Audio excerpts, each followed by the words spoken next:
Uyg'ur milliy ruhining parvishtisi Nur Ro'zi. Mo'minning mo'miga chiqishi Anjambay qatorliq o'lmas asarlari bilan o'qirmanlar orasida cho'nqur ta'sirlarni qo'zg'agan peshqadam yozuvchi Nur Ro'zi 1938-yili kuzda Yakanda tug'ilgan. O boshlang'ich o'rta maktablarni o'z yurtida tamomlagandan keyin 1955-yili yozda atalmış sobiq Şinjan institutining agronom fakulteti mashinsozlik sinfida o'qigan. 1958-yili yozda o'qish bitirib 1954-yili 10-oyda tarqitib etilgan Milliy armiyaning o'rniga qurilgan atalmış ishlab chiqarish va qurilish armiyasi, ya'ni Bingtuanga taqsim qilinib xizmatga qatnashgan. Keyin Qashqar Koni shahar nahiyalik dehqonchilik saymonlari zavodida ishlagan. Biroq oradan uzun o'tmay yerlik millatchi deb ayiblanib toki 1981-yilgacha 11 yil uvalchilikda qolgan.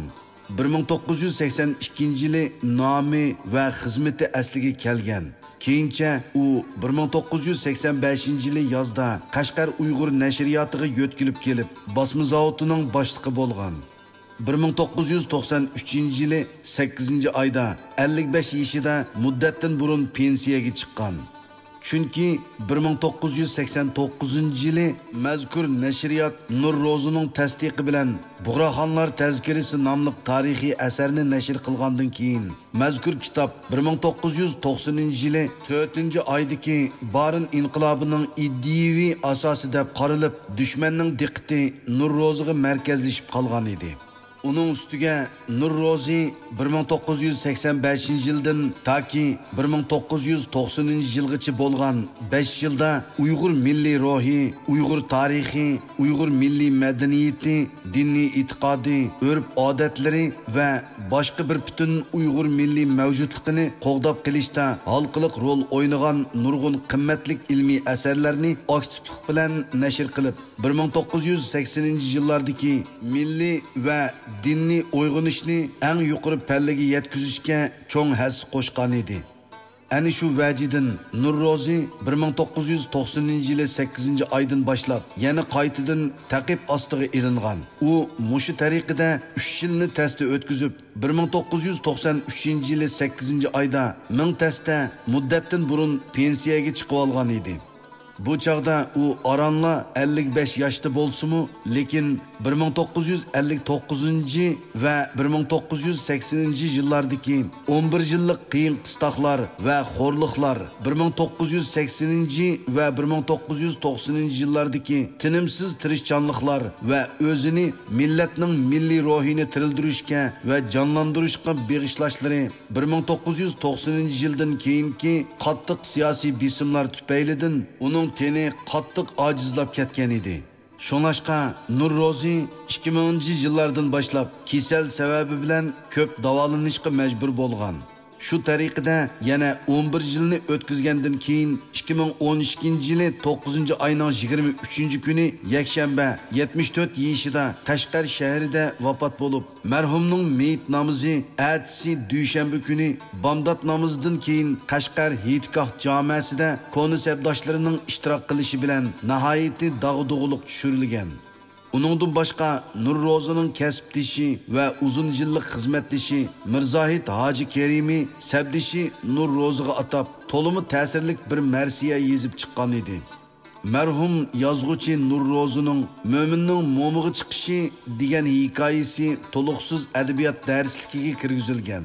Anjambay romani 2 qitim nashr qilingan.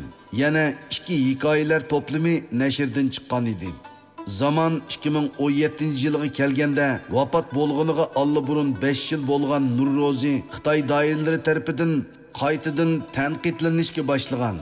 Uyg'urlarni irqiy qirg'inchilik orqali butunlay yo'qotishni qaror qilgan Xitoy hukumatı uning Mo'minning mo'miga chiqishi degan tarixiy hikoyasini milliy bo'lginchilikka va Xitoylarni yomon ko'rishga qudratqullik qilgan zahar deb baholab, bu haqiqiy hikoyani to'liqsiz o'tir maktabning darsligiga kirgizgan Sattar Saud, Abdurazzoq Soyim, Olimjon Mamtimin, Vahidjon Islom va Yolqin Ro'zlarga qamoq jazosi hatto kechiktirib o'lim jazosi bergan. Uningdan boshqa İbrahim Qurban yozgan 1984-yili Qashqar Uyg'ur nashriyoti tarafidan nashr qilingan 7 qizlarim nomli tarixiy voqeaning Uyg'ur til adabiyot darsligiga kirgizilishimi dushmanning qattiq o'g'isini qaynatgan. Chunki Uyg'ur yaqinqi zamon tarixidagi 7 qizlarim temisidagi haqiqiy tarixiy voqea dushmanlar tarafidan Xitoylarga qattiq qarshi turishni targ'ib qilgan zaharlik mazmun deb qaralgan. Shu vajidan yuqorqi chin asarlarni yozgan, beg'ishlimi yozgan, hatto nashr qilishga yo'l yo'riq va buyruq bergan, nashr qilgan, tarqatgan, darslik materialiga kirgizgan, hatto o'qib qolgan har bir Uyg'ur dushmanlarning oldidan yo'qotish nishoniga aylanib qolgan.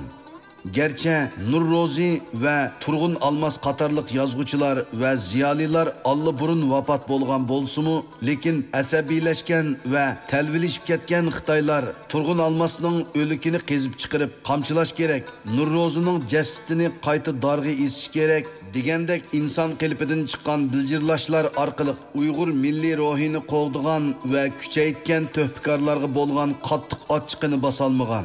Meyli düşmanlar ularni qanchalik yomon ko'rsin va haqoratlasin, ularning Uyg'ur xalqi ichidagi o'rni va hurmatiga qilchimi dog' tekkizolmaydi. Chunki ular xalqning qalbida mangu yod etilib, abadiy yashnaydi.